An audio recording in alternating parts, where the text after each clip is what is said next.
एक आदमी जिसे 1 साल के लिए इस लेवल तक टॉर्चर किया जाता है कि उसकी हालत ऐसे से ऐसी हो जाती है।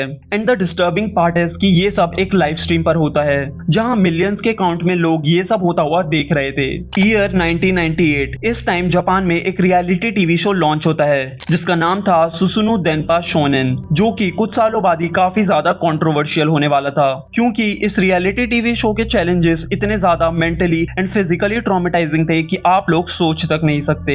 एक आदमी जिसे पैसे एंड फेम की जरूरत थी वो इस शो में पार्टिसिपेट कर लेता है और सेलेक्ट भी हो जाता है। उसे लगता है कि शायद उसकी लॉटरी निकल गई है, बट यही उसकी सबसे बड़ी गलतफहमी थी। ये शो प्रोड्यूसर सबसे पहले इस आदमी को एक छोटे कमरे में बंद कर देते हैं जहां से इस आदमी को बाहर जाना अलाउड नहीं था।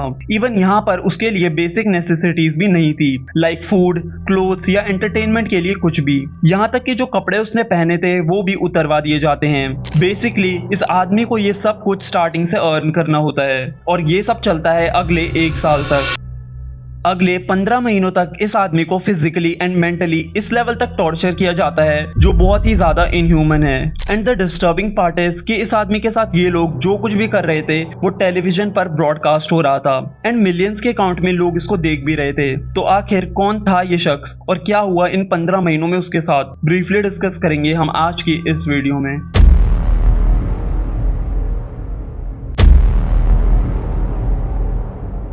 तोमोआकी हामात्सु जो पैदा हुआ था अगस्त 3, 1975 में, जिसे नासुबी के नाम से भी जाना जाता है। नासुबी का इंग्लिश मीनिंग है एग प्लांट एंड उसका ये नाम क्यों पड़ा वो आपको आगे चलकर समझ आ जाएगा। हामात्सु का सपना था कि वो एक बहुत फेमस कॉमेडियन बनेगा और एक दिन उसे काफी अच्छा मौका भी मिलता है जिससे वो अपने लिए काफी सारे पैसे और फेम पा सकता था। अ लाइफ ऑफ प्राइजेस नाम का एक कॉन्टेस्ट जिसमें 20 लोगों ने पार्टिसिपेट किया था, इन्हीं में से एक हामात्सु भी था और बाय लक वो ये कॉन्टेस्ट एंट्री टिकट भी जीत जाता है। हामात्सु बहुत खुश होता है कि वो ये एंट्री टिकट जीत गया, बट उसका ये लक उसके लिए कितना अनलकी साबित होने वाला था इसका उसे कुछ आइडिया नहीं था। इस एंट्री टिकट को जीतने के बाद हामात्सु के आंखों को ब्लाइंडफोल्ड करके उसे एक छोटे से अपार्टमेंट में ले जाया जाता है जहां पर उसके सारे कपड़े उतरवा दिए जाते हैं। ये जो रूम था वो काफी ज्यादा छोटा था जहां पर हामात्सु को सिर्फ पानी की फैसिलिटी दी गई थी एंड बाकी सारी चीजें उसे खुद अर्न करनी थी, like food, clothes and anything for his entertainment, वो भी स्वीपस्टेक्स की मदद से। स्वीपस्टेक्स एक तरीके का जुआ ही होता है जिसमें आपको बैटिंग लगानी होती है और जो भी इसका विनर होगा वो सारी अमाउंट या फिर रिवॉर्ड्स जीत जाएगा। इसी रीजन से हामात्सु को काफी सारे एनवलप्स भी दिए गए थे जिन्हें मेल करके वो इन कॉन्टेस्ट में पार्टिसिपेट कर सकता था और अपने लिए पैसे और रिवॉर्ड्स जीत सकता था। जैसे ही हामात्सु की टोटल विनिंग 1 मिलियन येन यानी कि $9,000 हो जाती है वो ये गेम जीत जाएगा। हामात्सु को ये तो पता था कि उसकी सारी हरकतों को रिकॉर्ड करा जा रहा है, बट उसे लगता है कि ये सब टीवी पर बाद में ब्रॉडकास्ट होगा विद हिज परमिशन जब उसकी सारी क्लिप्स कलेक्ट हो जाएंगी एंड वो कॉन्टेस्ट जीत जाएगा, जो कि उसकी सबसे बड़ी गलतफहमी थी क्योंकि इन रियलिटी ये लोग हामात्सु की एक्टिविटीज को लाइव स्ट्रीम कर रहे होते हैं, वो भी हर हफ्ते। एंड जैसा मैंने आपको बताया कि वो इस अपार्टमेंट में बिना कपड़ों के था, so to hide his private part ये लोग एक एग प्लांट का PNG यूज करते थे एंड यही रीजन था कि ऑडियंस उसे Nasubi which means egg plant के नाम से जानने लगी थी। ऑल्सो उसका फेस स्ट्रक्चर भी एग प्लांट जैसा ही था which is another reason. Hamatsu जब इस अपार्टमेंट में शिफ्ट होता है तो स्टार्टिंग के दिनों में वो अपना गुजारा सिर्फ कुछ क्रैकर्स खाकर करता है जो कि उसे प्रोडक्शन स्टाफ ने दिए थे ताकि वो भूखा ना मरे, और यहीं से शुरू होती है उसकी एक बहुत ही ज्यादा डिस्टर्बिंग स्टोरी। हामात्सु को पता था कि इस अपार्टमेंट में उसे CCTV से मॉनिटर किया जा रहा है जिस वजह से उसका फर्स्ट एम होता है अपनी बॉडी को कवर करना और इसी रीजन से वो सबसे पहले एक एप्रन के लिए अप्लाई करता है, बट वो इसे जीत नहीं पाता। एंड इतना ही नहीं, हामात्सु आने वाले 15 महीनों तक भी इस अपार्टमेंट में बिना कपड़ों के ही रहता है। हामात्सु का ज्यादातर टाइम इन कॉन्टेस्ट एप्लीकेशन को सबमिट करने में ही जाता था एंड स्टार्टिंग के 1 मंथ में वो एटलीस्ट 5,748 स्वीपस्टेक्स में अप्लाई करता है जिनमें से वो कुछ शुगरी ड्रिंक्स जीत पाता है। इवन इस वक्त इन लोगों ने उसे क्रैकर्स देना भी बंद कर दिया था। हामात्सु का सेकंड प्राइस था 5 kg का राइस बैग, बट अनफॉर्चुनेटली उसके पास इन चावल को पकाने के लिए कोई पॉट नहीं था जिस वजह से वो इन चावलों को कच्चा ही खाता है। The fucked up thing about this is कि ये सब प्रोडक्शन टीम साफ साफ देख रही थी, बट स्टिल किसी ने भी उसे एक कटोरी या पॉट देना जरूरी नहीं समझा, विच इज बेसिक ह्यूमैनिटी। थोड़े टाइम बाद हामात्सु अपना दिमाग लगाता है एंड वो उन शुगरी ड्रिंक्स के पैकेट में चावल और पानी डालकर उन्हें गैस के पास रखने लगता है, जिससे ये चावल थोड़े बहुत पक जाते थे। कुछ टाइम के बाद ये राइस बैग भी खत्म हो जाता है एंड अब हामात्सु के पास खाने के लिए कुछ भी नहीं था, जिस वजह से वो canned and kibble dog food से अपना गुजारा करता है। हामात्सु ने स्वीपस्टेक से एक स्टफ टॉय भी जीता था, जिसे वो अपना सेंसे मानता था। सेंसे का मतलब है teacher, if you guys don't know. And इस वक्त हामात्सु इतना अकेला हो चुका था कि वो स्टफ टॉय से बात करने लगा था, जैसे कि वो कोई रियल पर्सन हो। हामात्सु अपने इस पूरे टाइम के दौरान एक भी कपड़े नहीं जीत पाता, एक्सेप्ट एक लेडीज अंडरवेयर, जो कि उसके लिए काफी ज्यादा छोटी थी। यहाँ तक कि उसके पास अपने facial hairs and finger nails काटने के लिए भी कुछ नहीं था। टाइम के साथ साथ हामात्सु कुछ और प्राइजेस भी जीतता है, जो कि उसके किसी काम के नहीं थे, लाइक मूवी टिकट्स, एक बाइसिकल एंड एक टेलीविजन सेट। इन लोगों ने जानबूझकर इस अपार्टमेंट में केबल या एंटीना हुक प्रोवाइड नहीं करा था, क्योंकि अगर वो ऐसा करते तो हामात्सु को पता चल जाता कि वो ये सब लाइव स्ट्रीम पर ब्रॉडकास्ट कर रहे हैं, and he would have disagreed to that. ये शो प्रोड्यूसर्स हामात्सु को टॉर्चर करने का एक भी मौका नहीं छोड़ते थे। एक दिन ये लोग हामात्सु के अपार्टमेंट में एक डिलीवरी बॉय को भेजते हैं, जो कि अपने साथ अच्छी अच्छी खाने की चीजें लाया था, लाइक रेमन नूडल्स एक्सेट्रा। हामात्सु ये देखकर काफी खुश हो जाता है और इन्हें रिसीव करने लगता है, बट एंड मोमेंट पर ये डिलीवरी बॉय बोलता है कि वो गलत एड्रेस पर आ गया है एंड वहां से चला जाता है, जो कि इन शो प्रोड्यूसर्स का ही प्लान था, क्योंकि इस अपार्टमेंट का एड्रेस काफी सीक्रेट था और सिर्फ इन्हीं लोगों को पता था।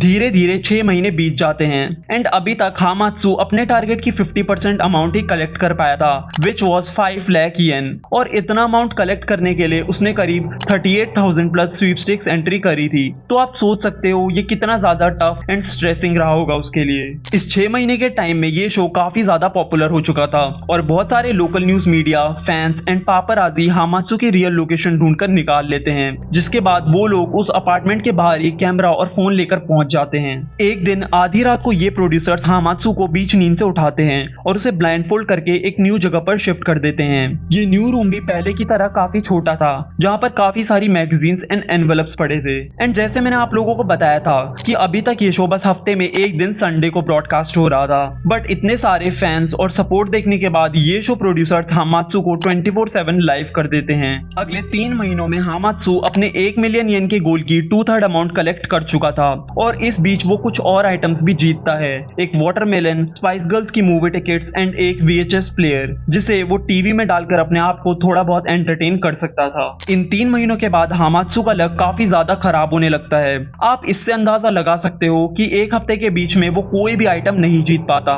इवन एक टाइम तो ऐसा भी आता है जब उसके पास खाने के लिए कुछ भी नहीं होता एंड वो रो रोकर इन शो प्रोड्यूसर से भीख मांगने लगता है। बट एज यूजुअल हामात्सु की हेल्प करने की बजाय ये लोग उसे ब्लाइंडफोल्ड करके एक न्यू जगह शिफ्ट कर देते हैं, ताकि उसके पास गुड लक आए, क्योंकि ये लोग अपनी TRP एंड व्यूज खराब नहीं करना चाहते थे, भले ही उसके लिए इन्हें हामात्सु को कितना भी टॉर्चर एंड सफर करवाना पड़े। इस न्यू जगह पर शिफ्ट होने के बाद हामात्सु एक प्ले स्टेशन भी जीत जाता है, जिसे वो कई दिनों तक खेलता भी है, बट एट द एंड वो रियलाइज करता है कि इस गेम की वजह से वो अपने गोल से डिस्ट्रैक्ट हो रहा है, सो वो उसे यूज करना भी बंद कर देता है। फाइनली दिसंबर के महीने में हामात्सु का लक दोबारा से काम करना शुरू कर देता है और वो एक बहुत ही एक्सपेंसिव ऑटोमोबाइल टायर सेट, जिनकी वैल्यू 84,000 येन थी, एक 10,000 येन गिफ्ट वाउचर और एक चावल का पैकेट जीत जाता है। ऑल्सो हामात्सु का जो गोल था 1 मिलियन येन कलेक्ट करने का, वो भी अब कंप्लीट हो चुका था and he was finally about to get free. But wait, Hamatsu की तकलीफें यही खत्म नहीं होने वाली थी। According to the rules Hamatsu ये शो जीत चुका था and he was free to go, but इस टाइम पर ये शो काफी ज्यादा ट्रेंड पर चल रहा था एंड इसे क्रेजी सपोर्ट मिल रहा था। लेट मी टेल यू कि हर हफ्ते इस शो की viewership almost 17 million views touch कर रही थी, और अगर हम इसे world famous web series Game of Throne से कंपेयर करें तो उसके मोस्ट वॉच एपिसोड के व्यूज 16.5 मिलियन हैं, which are crazy numbers. Hamatsu 1 साल से इस कमरे के अंदर था, तो उसे कुछ आइडिया नहीं था कि वो ये शो जीत चुका है। जिसके बाद अगले दिन ये शो प्रोड्यूसर्स आधी रात को हामात्सु के रूम में आते हैं और कन्फेटी पॉपर्स फोड़कर उसे कांग्रेचुलेट करने लगते हैं। ये लोग हामात्सु को उसके कपड़े भी वापस कर देते हैं, बट इतने टाइम बाद जब वो इन्हें पहनता है तो उसे रियलाइज होता है कि now he is allergic to clothes, और इन कपड़ों को पहनते ही उसकी पूरी बॉडी में खुजली होने लगी थी। हामात्सु जब अपने कपड़े पहनकर रेडी हो जाता है तो उसे ब्लाइंडफोल्ड करके एक सीक्रेट जगह ले जाया जाता है, जो था साउथ कोरिया का सियोल लैंड अम्यूजमेंट पार्क। यहाँ पर उसे एक दिन का free food and rides offer करी जाती है, जिसके बाद हामात्सु भी अपने फेवरेट कोरियन बारबेक्यू खाता है एंड वहाँ की राइड्स एंजॉय करता है। इसके बाद जब वो अपना मन पूरी तरीके से भर लेता है तो ये लोग उसे दोबारा से ब्लाइंडफोल्ड करके एक दूसरे अपार्टमेंट में ले आते हैं, जहाँ उससे पूछा जाता है कि क्या वो इस चैलेंज को थोड़े और टाइम के लिए कंटिन्यू करेगा ताकि वो अपने लिए एक जापान एयरलाइंस की फ्लाइट अफोर्ड कर पाए। अब आप लोग देख सकते हो कि ये शो प्रोड्यूसर्स कैसे हामात्सु को लालच दे रहे थे, क्योंकि इन्हें और पैसा छापना था एंड दे न्यू कि हामात्सु एक मिडिल क्लास फैमिली से है तो वो ये ऑफर एक्सेप्ट कर ही लेगा, और ऐसा ही कुछ होता भी है।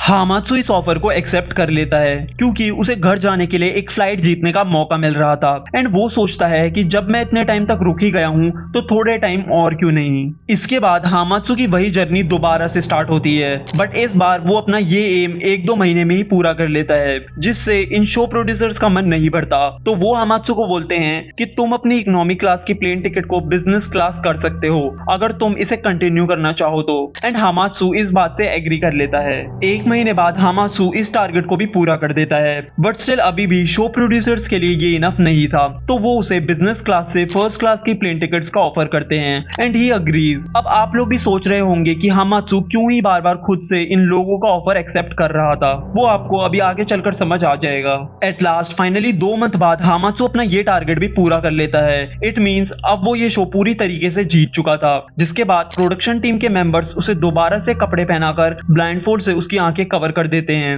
और ये लोग उसे एक फेक अपार्टमेंट में ले जाते हैं। यहाँ फेक अपार्टमेंट से मेरा मतलब है कार्डबोर्ड से बना हुआ अपार्टमेंट सेट, जो कि एक टीवी स्टूडियो के अंदर लगाया गया था टू सेलिब्रेट हामात्सु विक्ट्री। बट आप लोगों को सुनकर हैरानी होगी कि जैसे ही ये लोग हामात्सु को इस फेक अपार्टमेंट में लाते हैं तो वो ब्लाइंडफोल्ड हटाते ही अपने सारे कपड़े उतारने लगता है, और उसे ऐसा किसी ने करने के लिए कहा भी नहीं था, जिससे ये पता चलता है कि हामात्सु ने अपने आप को उस एनवायरनमेंट में ढाल लिया था एंड उसके लिए बस वही रूम उसकी जिंदगी था। फॉर एग्जाम्पल, अगर आप लोग एक चिड़िया को पिंजरे में काफी टाइम के लिए कैद रखते हो और फिर कुछ टाइम बाद उसे पिंजरे से बाहर निकालते हो तो वो एकदम नहीं उड़ेगी, बिकॉज उसके इंस्टिंक्ट उस पिंजरे के हिसाब से एडजस्ट हो चुके हैं। Also that is the reason कि हामात्सु बार बार इन लोगों के ऑफर्स का एक्सेप्ट कर रहा था, जो कि काफी ज्यादा सैड एंड डिप्रेसिंग है।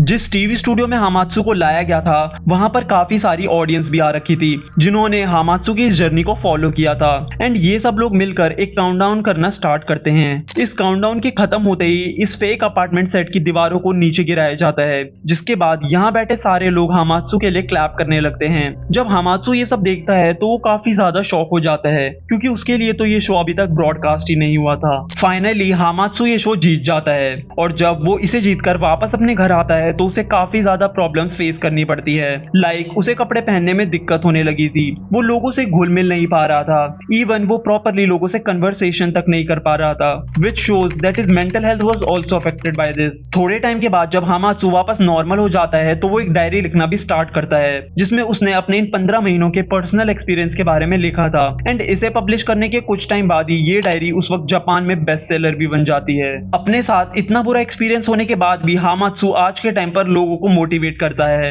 उसने 2016 में माउंट एवरेस्ट पर चढ़कर अपना गोल अचीव किया। देन अप्रैल 2020 में कोविड के टाइम पर हामात्सु लोगों को अपना पर्सनल एक्सपीरियंस शेयर करता है और उन्हें मोटिवेट करता है ताकि सब घर में रहें और कोविड से सेफ रह सके। आज के टाइम पर हामात्सु ओकेजनली एक कॉमेडियन एंड एक्टर है, बट उसका most of the time charities में एंड अवेयरनेस फैलाने में जाता है। I mean this guy is literally an example कि हमें अपनी लाइफ में कभी भी हार नहीं माननी चाहिए। बाकी अभी के लिए मैं इस वीडियो को यहीं पर एंड करता हूँ, और अगर आप लोगों को true crime documentaries and dark और डिस्टर्बिंग वीडियोस देखना पसंद है, then do subscribe our channel.